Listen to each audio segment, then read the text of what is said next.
어게인 지저스, 다시 예수님께로 돌아와서 그분이 주시는 평안이 여러분들 속에 가득하기를 주님의 이름으로 축복합니다. 지난 한 주간 동안에는 복음으로서 나를 선택하시고 또한 나를 인도하시고 나에게 기업을 주어 구원하신 하나님께 기쁨으로 감사와 영광을 돌려주셨다면, 이번 주에는 기도하심으로써 성령으로 충만하시고 기도하심으로써 삶이 변화되시고 기도함으로써 나와 교회의 비전을 발견하게 되시기를 주님의 이름으로 축원합니다. 자, 이 본문은 바로 앞의 책 학개서와 같이 묶어서 읽어야 할 책입니다. 그 이유는 이 두 책 모두가 이스라엘이 바벨론의 포로 생활을 마치고 예루살렘으로 돌아온 후에 일어난 일들을 기록한 책이기 때문입니다. 그들이 이 바벨론에서 70년 동안 포로 생활을 마치고 마침내 자기 땅으로 돌아왔습니다. 70년이면 두 세대에 걸쳐 지배를 받은 겁니다.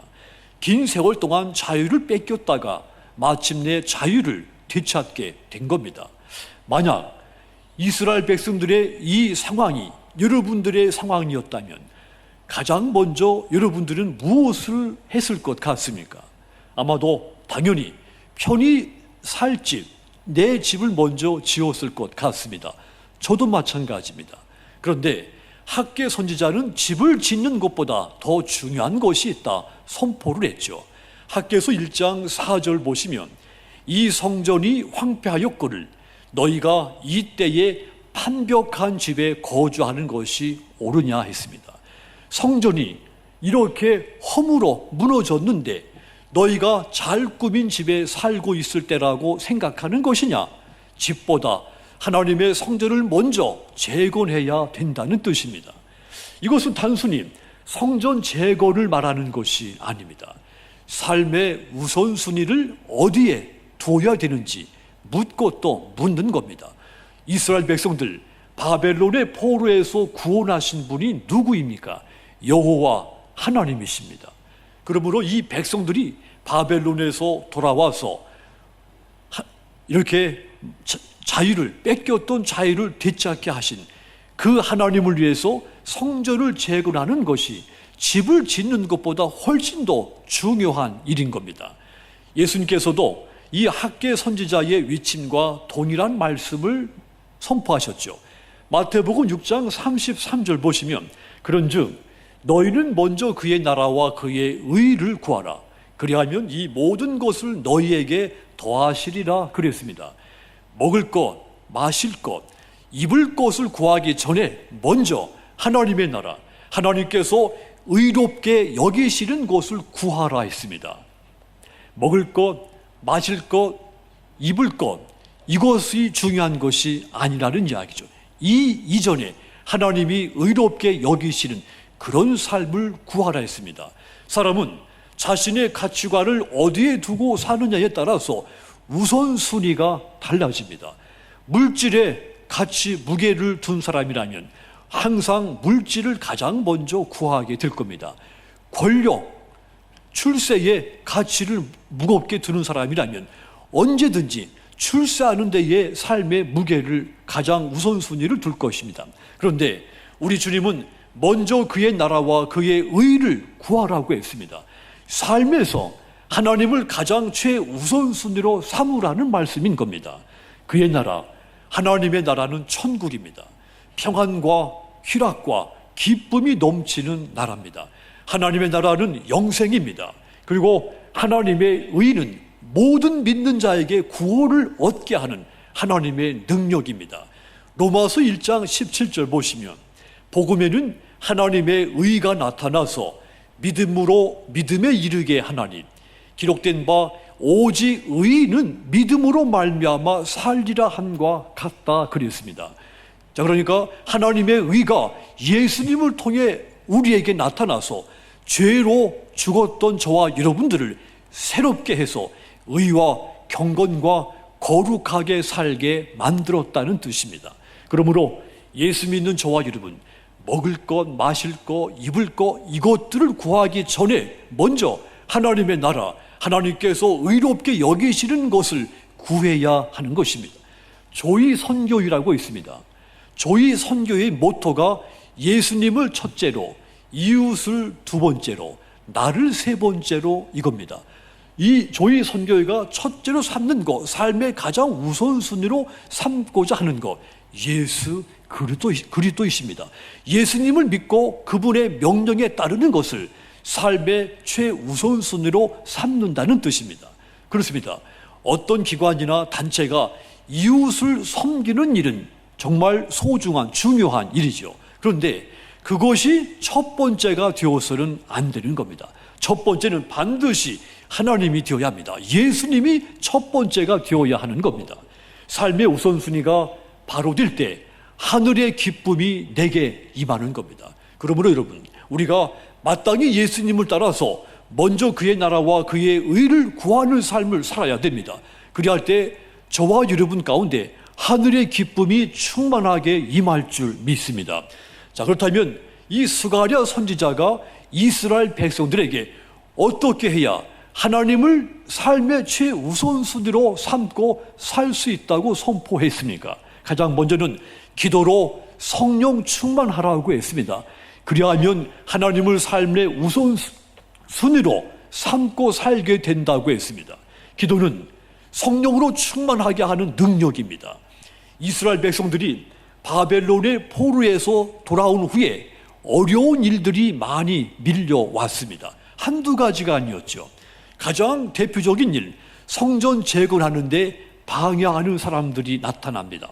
그런데 그 외부인뿐만이 아니죠. 내부에서도, 자기들 속에서도 이 성전 재건에 대해 부정적이고 비판적인 주장을 하는 사람들도 있었을 겁니다.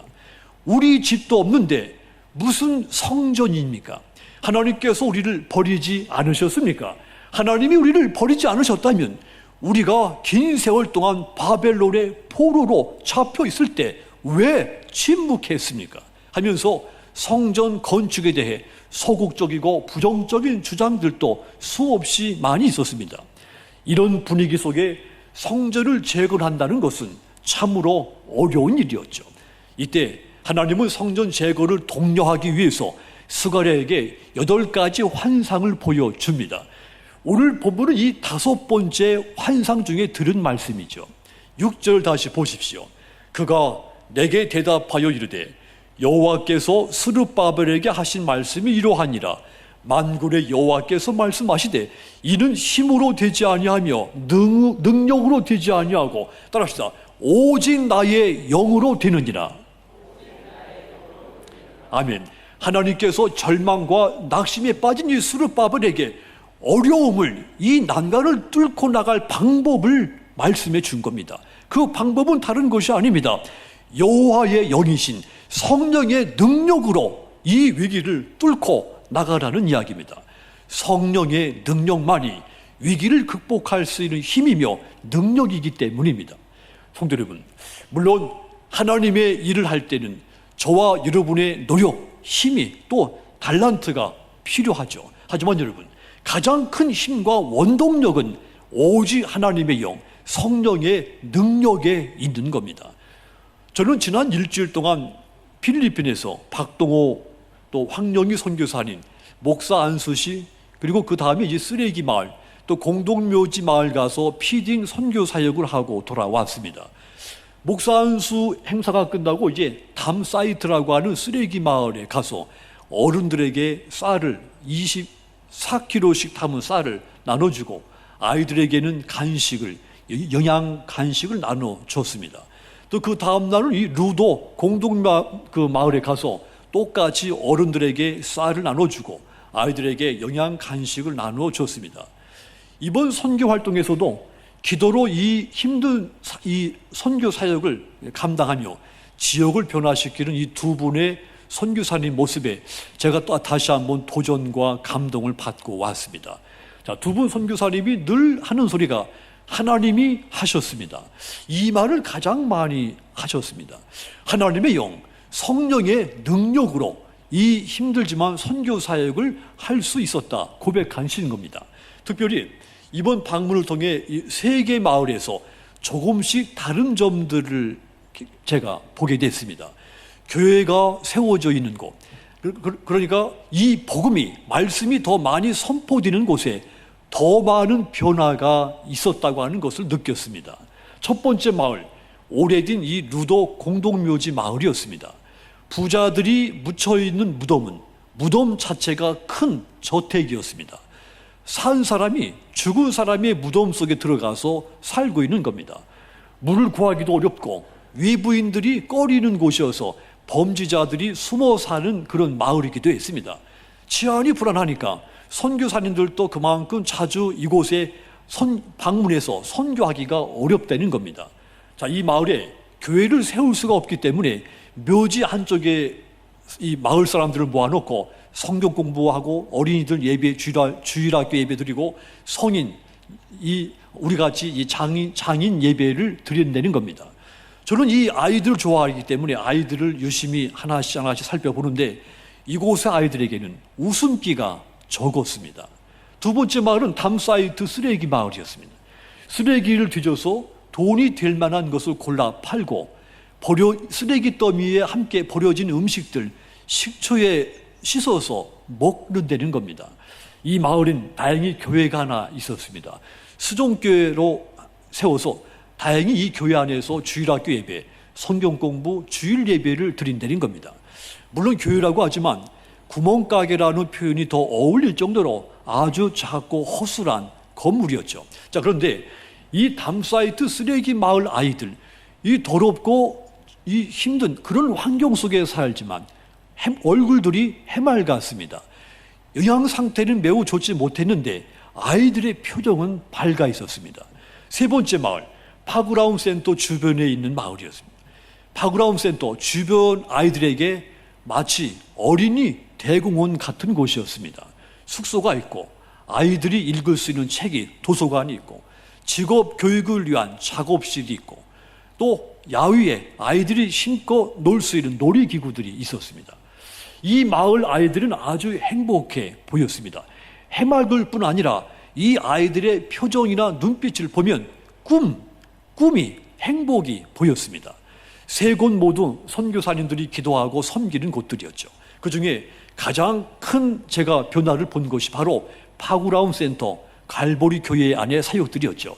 청년들은 교회에서 뜨겁게 찬양하는 것을 보았고 하나님이 주신 비전을 향해 도전하는 모습들을 봤습니다. 복음의 씨앗이 무럭무럭 자라고 있다는 느낌을 받았습니다. 이 파그라움 센터 하나님이 개인을 변화시키고 그 지역을 변화시키는 그야말로 살아있는 현장이었습니다. 선교사님 말처럼 하나님의 영, 성령이 일하시는 곳이었습니다. 그렇습니다. 하나님의 일은 하나님의 영, 성령의 능력으로 행해지는 겁니다. 그렇다면 여러분, 어떻게 하면 저와 여러분이 하나님의 영으로 성령의 능력을 힘입어 살 수 있겠습니까? 기도입니다. 기도밖에 없습니다. 기도는 성령으로 충만하게 하는 능력입니다. 하나님은 우리가 기도할 때 성령의 능력을 부어줍니다. 우린 매일매일 내게 필요한 양식을 위해서 기도하지만 무엇보다도 성령으로 충만하기를 위해서 기도해야 하는 것입니다. 마가복음 9장 14절 29절까지 예수님의 제자들 귀신 들린 어린아이를 고치려고 힘을 쓰고 애를 썼지만 아이에게서 귀신을 쫓아내지를 못했습니다. 아이 아버지가 예수님의 제자라면 능히 예수님처럼 능력이 있을 것이라고 생각해서 찾아왔는데 제자들에게서 능력이 나타나지를 않은 것이죠. 아이 아버지가 절망에 빠졌습니다. 아이 아버지가 지푸라기라도 잡는 마음으로 예수님께 와서 간청했죠. 도와달라고 요청했습니다. 그러자 주님은 아이에게서 귀신을 쫓아냈습니다. 아이 아버지가 기뻐하며 돌아간 후에 제자들이 예수님께 조용히 물었습니다. 마가복음 9장 28절 보시면 집에 들어가시매 제자들이 조용히 묻자오되 우리는 어찌하여 능히 그 귀신을 쫓아내지 못하였나이까? 우리는 어찌하여 그 귀신을 쫓아내지 못했습니까? 제자들이 주님, 우리들에게서는 왜 그런 능력이 나타나지 않았습니까? 예수님께서 이 제자들에게 기도 외에는 다른 것으로는 이런 종류가 나갈 수 없다고 했습니다. 제자들에게 기도가 부족했던 겁니다. 물론 제자들 이전에도 귀신을 쫓아본 경험이 있었습니다. 해서 이번에도 당연히 귀신을 쫓아낼 수 있을 것이라고 착각을 한 것이죠. 경험을 의지하고 기도하지 않은 겁니다. 제자들이 의지한 것, 하나님의 영, 성령이 아니라 자신들의 능력과 체험, 경험, 지식을 의지한 것이죠. 결단코 기도하지 않고는 이런 것을 쫓아낼 수 없다 했습니다. 그래서 우리가 기도를 해야 하는 겁니다. 성경은 성령의 능력으로 변화된 수많은 사람들의 이야기들로 가득 차 있습니다. 예수님의 제자들은 그 상징적인 존재들입니다. 사도행전 4장 31절 보시면 빌기를 다음에 모인 곳이 진동하더니 무리가 다 성령이 충만하여 담대히 하나님의 말씀을 전하니라 그랬습니다. 예수님이 하늘로 승천하신 다음에 약속한 성령이 기도하고 있던 그 제자들에게 임했던 것입니다. 성령이 임하시니 그 제자들이 더 이상 방황하지 않았습니다.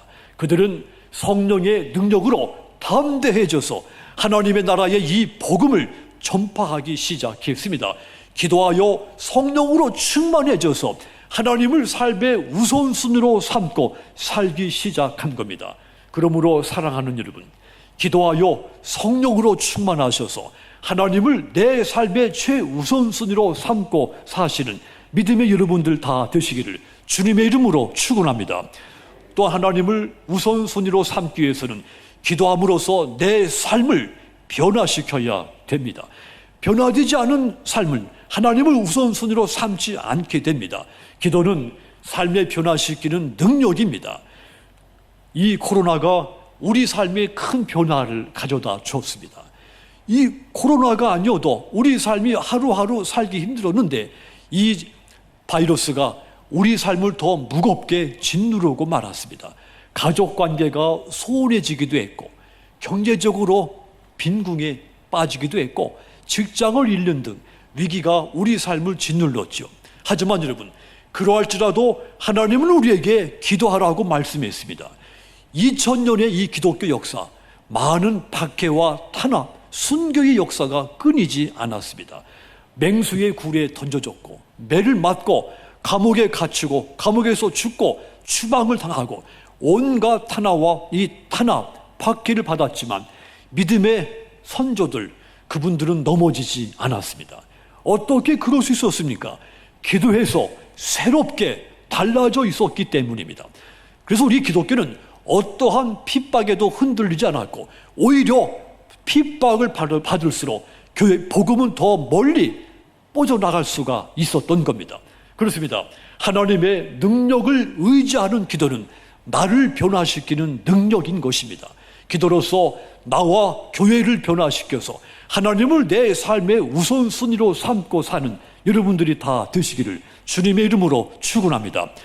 또한 하나님을 우선순위로 삼고 살기 위해서는 기도함으로써 나의 비전, 교회의 비전을 발견해야 됩니다. 하나님이 주신 비전이 발견될 때 그때부터 하나님을 삶의 우선순위로 삼게 되는 겁니다. 각 교회들이 비전들을 세웁니다. 그것은 하나님이 우리 교회를 왜 이곳에 세우셨는가, 이것을 이 한 목소리로 고백하는 신앙 선언문인 것이죠. 우리가 성전을, 교회를 건축한 이유가 무엇입니까? 하나님, 이곳에서 하나님을 예배하기 위해서입니다. 그리고 교회의 머리가 되시는 예수님의 명령을 따르기 위해서 교회를 세우는 겁니다. 교회를 건축하는 겁니다. 이것이 교회의 본질이고 동시에 하나님이 교회에 주신 비전인 겁니다. 이 본질과 비전을 위해서 우리는 많은 재정을 바쳤고 기도하고 힘을 다하고 땀을 흘려 성전 완성에 헌신을 다했습니다. 사도행전 초대교회 성도들 모여서 행한 것이 무엇이었습니까? 기도하고 말씀을 배우고 서로 교제하고 함께 밥을 먹었습니다. 필요한 것을 함께 나누어 살았습니다. 이렇게 함께 모여 한 몸 이룬 이 초대교회 교인들, 그들이 모여 뜨겁게 기도할 때 비전이 무엇인지를 깨닫게 됐습니다. 하나님이 자기들에게 어떤 비전을 주었는지를 발견하게 된 겁니다. 교회는 사람의 능력과 지혜로 이끌어지는 것이 아닙니다. 하나님의 거룩한 비전에 이끌리는 곳이 교회입니다. 초대교회 교인들 기도하다가 하나님이 주신 그 비전을 깨닫고 이 복음 전파하는 것이 자신들의 해야 될 비전인 것을 알았습니다. 해서 자기들끼리만 나누고 교제했던 이 교제, 이 복음 전파, 이제는 지역을 뛰어넘어서 아시아, 아프리카까지 복음을 전파하는 그런 교회로 새롭게 탈바꿈하게 된 겁니다. 그렇습니다. 기도는 나와 교회를 향한 하나님의 비전을 발견하게 하는 능력인 겁니다. 그리하여 하나님이 최우선순위의 삶을 살게 만들어주는 겁니다. 그러므로 여러분, 범사에 쉬지 않고 기도하셔서 하나님이 여러분들에게 주신 비전, 우리 교회에 주신 비전이 무엇인지를 깨닫고 그 비전을 위해 헌신하시는 여러분들이 다 되시기를 주님의 이름으로 축원합니다. 사랑하는 성도 여러분, 이스라엘 백성들이 바벨론 포로 생활에서 해방이 되어 조국에 돌아왔지만 조국의 땅은 황폐해져 있었습니다. 집들이 무너져 있었고 하나님의 성전이 허물어져 있었습니다. 그럼에도 불구하고 스가랴 선지자, 이 절망에 빠진 백성들 향해서 하나님을 최우선순위로 삼으라고 선포한 것입니다. 하나님과 예수 그리스도를 최우선순위로 삼으려면 우리의 힘으로, 우리의 능력으로, 우리의 의지 가지고 할 수 없습니다. 성령으로만 할 수 있습니다. 그러므로 기도가 하나님의 영이신 성령으로 충만하게 만들고, 기도가 나와 교회를 변화시키는 능력이 되고, 기도가 나와 교회와 세상을 향한 하나님의 그거 놀라우신 비전을 발견하게 하는 능력인 것을 깨달으시기를 주님의 이름으로 부탁을 드립니다. 그리하여 기도가 모든 것의 해답인 것을 믿고 범사에 쉬지 않고 기도하시기를 바랍니다. 기도의 능력으로서 하나님을 최우선순위로 삼고 날마다 승리하며 사시는 여러분들 다 되시기를 주님의 이름으로 축원합니다. 기도하겠습니다.